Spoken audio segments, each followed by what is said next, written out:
হাসনাত আবদুল্লাহ বর্তমান সময়ে একটি জনপ্রিয় নাম হয়ে উঠেছে হাসনাত আবদুল্লাহ। হাসনাত আবদুল্লাহ নামটি শুনলে আমরা অনেকেই চিনে থাকি। তো আজকের ভিডিওতে আমরা আলোচনা করব হাসনাত আবদুল্লাহ সম্পর্কে। কে এই হাসনাত আবদুল্লাহ, কি বা তার পরিচয়। তবে তার পরিচয় জানার আগে আমরা ফিরে যাই ২৪-এর অভ্যুত্থানের দিকে। আমরা ২৪-এর অভ্যুত্থানের দিকে পিছিয়ে তাকালে দেখতে পাবো যে প্রাসঙ্গিকভাবে হাসনাত আবদুল্লাহ, সার্জিস আলম তাদের নামটি উঠে আসে।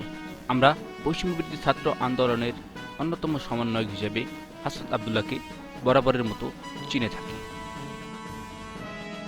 তবে তার রাজনৈতিক জীবন বাদেও আজকে আমরা আলোচনা করব হাসনাত আবদুল্লাহর পারিবারিক এবং ব্যক্তিগত সম্পর্কে। ভিডিওটি কন্টিনিউ করব। হাসনাত আবদুল্লাহ ২০১৪ সালে কুমিল্লার দেবিদ্বার উপজেলার আমির খসরু উচ্চ বিদ্যালয় থেকে এসএসসি পাশ করেন। স্কুল জীবনে তিনি বিসিসি এর প্লাটুন কমান্ডার ছিলেন।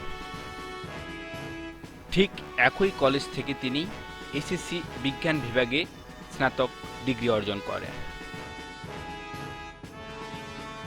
এরপর তিনি ঢাকা বিশ্ববিদ্যালয়ে ইংরেজি ডিপার্টমেন্টে ভর্তি হন।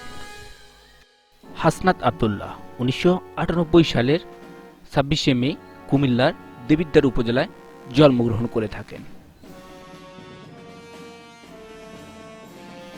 হাসনাত আবদুল্লাহ বৈবাহিক জীবনে বিবাহিত, কিন্তু এখন পর্যন্ত তার স্ত্রীর কথা প্রকাশ্যে আনেননি তিনি।